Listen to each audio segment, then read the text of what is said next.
La penya arriba amb confiança al penúltim partit de la fase regular de l'Eurocup, després de poder dosificar esforços el cap de setmana contra el Fuenlabrada, sobretot amb jugadors determinants com Ante Tomic.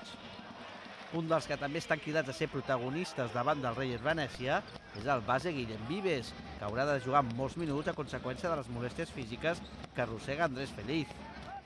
Des de la plantilla tenen clar que ara no poden baixar el ritme, sobretot davant d'una setmana amb partits tan exigents com el d'Itàlia i el de dissabte al Palau Blaugrana. Ara ve una setmana bonica, partit important d'Eurocup, com tu has dit, jo crec que ens juguem bastant.